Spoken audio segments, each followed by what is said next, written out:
Committee Chair Lear. We have Sarah Young back with us, and so we are going to move back up on the agenda to item 9, the P20 competencies. So Sarah Young, if you'd like to take, go forward with that. Thank you. Jeff, would it be possible to share my screen?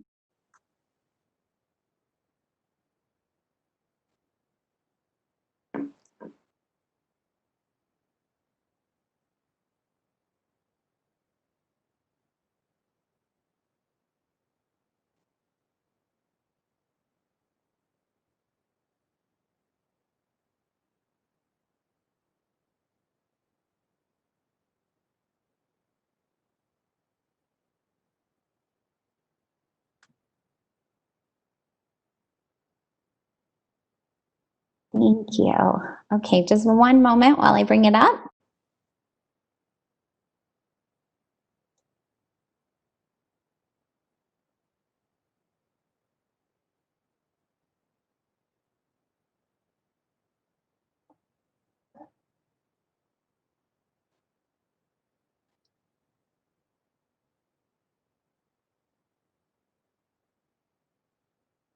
Okay. Thank you for the opportunity to be with you today, as well for the schedule adjustment. I appreciate it. My name is Sarah Young. I'm our Director of Strategic Initiatives, and I'm here to provide an information item today about the Utah P20 competencies. Really, the theme is bringing Utah's portrait of a graduate to life. So I'm going to provide an overview of kind of the context in which we're operating, as well as the action steps that have led us here today and the timeline moving forward. So meet Jake. Jake is my son. He is kind and thoughtful and quiet. He loves Legos, science, and engineering with water. Jake is also a struggling reader, and he takes his time to get his ideas down on paper. He loves space and American history. This is actually an older photo. He was graduating 5th grade today, which is why I wasn't with you a little bit earlier. I'm so proud of his hard work and how far he's come. I wake up every day with a mind and a heart full of hopes for Jake and for his future. I want Jake to be creative and innovative. I want Jake to be a team player and a collaborator. I want Jake to have strong communication skills, a respect for himself and for others. I want Jake to be civically engaged and have integrity. And I'm not alone. I'm one of hundreds of thousands of parents in Utah that wake up each morning with these hopes and wishes for their children. These shared values are captured in our Utah Portrait of a Graduate. The document highlights the mastery, autonomy, and purpose that were defined by Utah citizens and approved by the State School Board in May of 2019. As a reminder, Utah's Portrait of a Graduate identifies the ideal characteristics of a Utah graduate after going through the K-12 system. These characteristics prepare our students to succeed and lead in alignment with the USBE vision and the broader vision of our community. The Portrait of a Graduate has been embraced by our K-12 stakeholders, as well as our partners at the Governor's Office, UTEC, and USHE. So I'm here today to present you with the opportunity to take a next step, to take that vision of Portrait of a Graduate and make it a reality for all of our Utah education system. Utah's Portrait of a Graduate is really that articulation of a final destination. The Utah P20 competencies look to create mile markers to really support students and parents to design a personalized path to reach that destination. So I'd like to present you with the call to action that really led this project work. The call reads, for all Utah students to succeed and lead, clear competencies across pre-K to higher education, P20, must be prioritized and available to Utah educators and students. This is a key resource for our community as our schools begin to reimagine education for the upcoming school year. I'm pleased to be here today to tell you about the process and the team of Utah experts that tackled this challenge. So we recruited a diverse set of developers from across the state of Utah, including teachers, administrators, higher education, industry, parents, special education leaders, and more. They gave hours of their time and expertise while balancing their other roles and commitments, which is just notable, especially recognizing the impact of COVID-19. Additionally, we partnered with KnowledgeWorks, which is an organization that has 20 years of experience in leading strategic foresight and education transformation. KnowledgeWorks' passionate team partnered with USBE and the 124 Utah developers to facilitate the development of our state P20 draft. The original plan was for in-person workshops, but we quickly shifted to a new vision of Zoom and Google Drive and an online collaboration platform in light of COVID-19. We extended development periods to be mindful of digital fatigue and provide groups additional time for discussion and development. The developers were broken into groups by competency. We had 8 to 12 developers in each group, and each team included one expert from USBE as well as a KnowledgeWorks facilitator. Let me dive a little bit deeper into that process. So we really kicked off here in the beginning by giving them an opportunity to get to meet each other so that they had the opportunity to start to build those relationships and respect the different expertise that was being brought to the table. In the second workshop, we explored the digital tools and provided an introduction to all of our developers for Utah's Portrait of a Graduate so they knew the great work that they were building on. In our third workshop, we focused on rigor and research, making sure again that no matter what your background or expertise, that you had an understanding of the high expectations that we hold for Utah students, as well as some of the learning frameworks that we work with here at USBE. In workshop number 4, we really dove in and gave our developers an opportunity to develop their competency for 9 through 12. That's kind of viewed as our graduate level or our portrait of a graduate competency. And so it took basically 2 days for our development teams to really hone in on what does it mean to exemplify what we expect for Utah students in each of those competencies when you're leaving high school. You'll see this little I represents an opportunity for feedback where groups had the opportunity to look at all of the competencies and their graduate level and give feedback at that time. That feedback was then used to inform a next step, an iteration on that 9-12 competency, as well as broadening it out to the other grade bands. We did another deep dive of detailed feedback amongst the groups where they had a chance to give each other comments and suggestions. And we ended up with this final draft for public comment. You'll see that the document for all of the competencies is available in your backup, but I'm going to highlight one of them just as an example of what was created. So here you can see civics, economic, and financial literacy. This is actually one of 2 competencies within that particular element, and this particular one focuses on financial literacy. So one of the things I think is compelling is looking at the themes that are developed and then built upon across the grade bands. Specifically in this one, you'll see that we start with an understanding of financial literacy from a basic explanation of want versus need.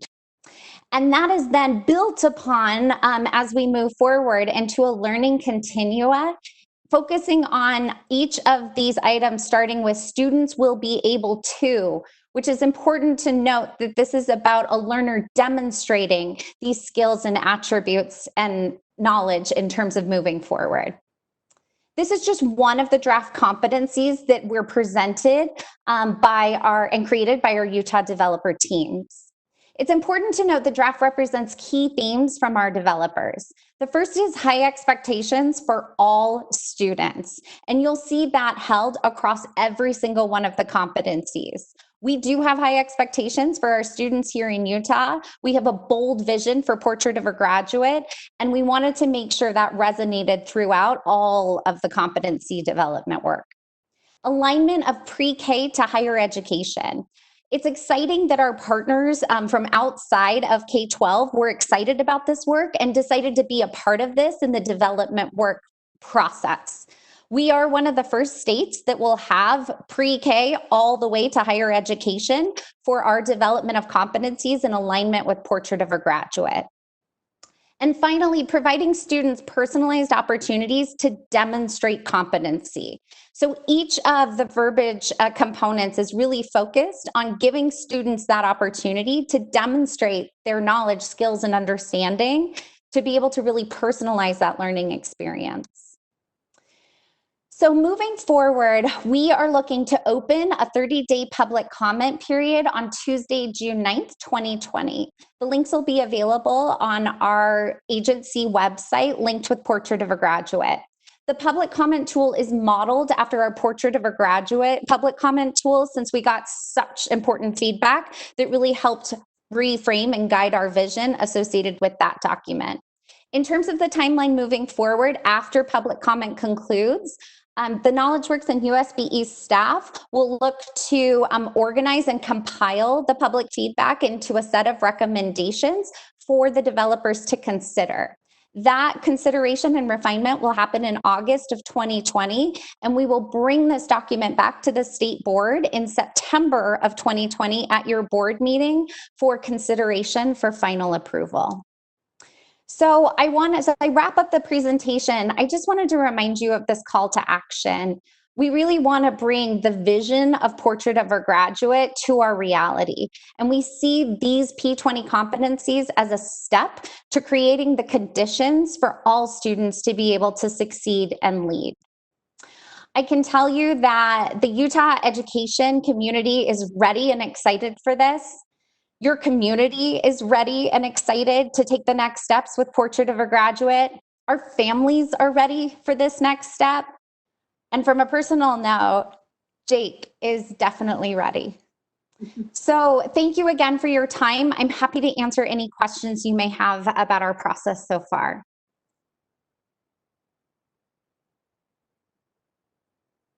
Board Member Earle.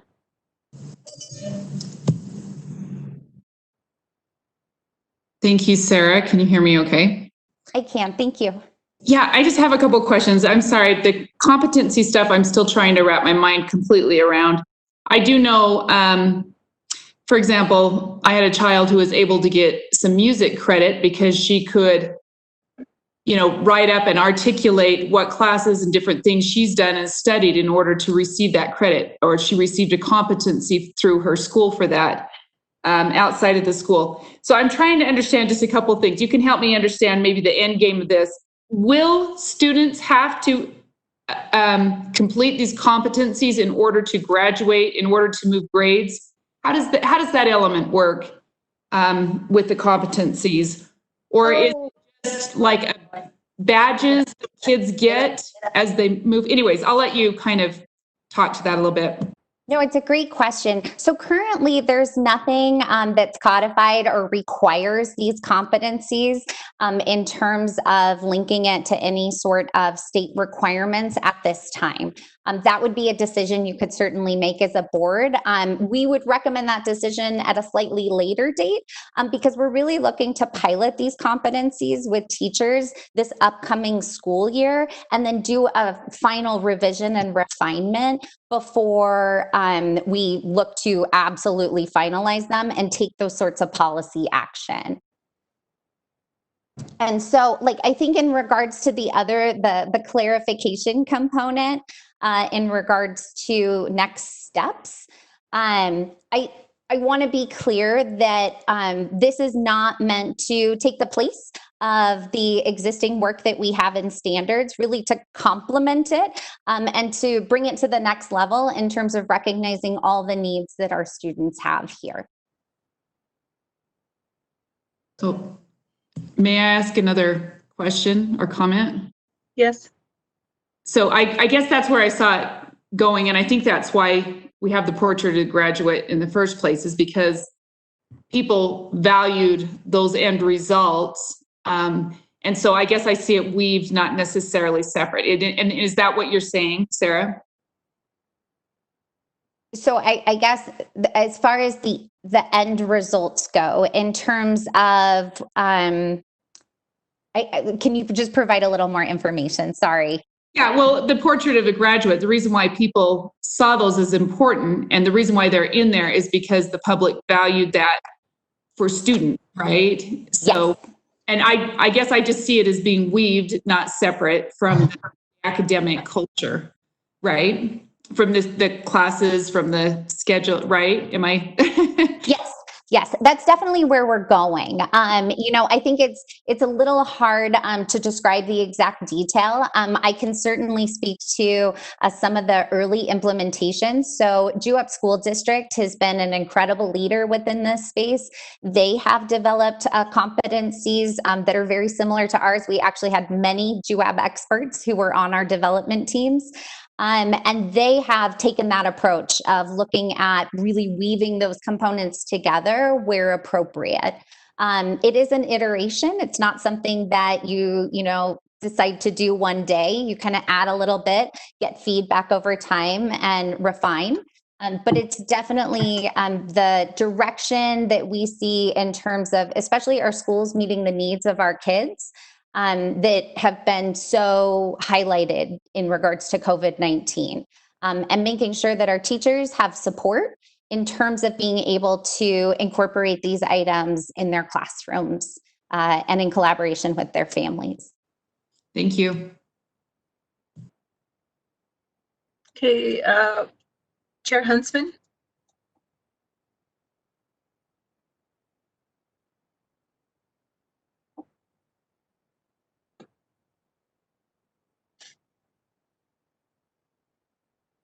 Chair Huntsman, do you have a comment on this? Now I'm unmuted. Okay. I just want to take a minute, if I could, Madam Chair, to thank Sarah Young and the superintendent and the staff that have been working on this. We've got Portrait of the Graduate. Some people think we've already arrived with that, but we still have this competency-based learning development, I guess I would call it, moving forward. And I really appreciate the way this has been formatted to innovate and create that evolution that basically says the discussion isn't over, we're constantly moving forward. And I'm really looking forward to where this is going to take the board moving forward. So thank you for keeping all of the dialogue alive, especially during some of these challenging times with everyone that's been working on this. So thank you for your work. Thank you, Chair. Yeah, I don't see any additional comments or questions. Does that conclude your report? Okay, It does. thank you very much. And congratulations to your son. Thank you.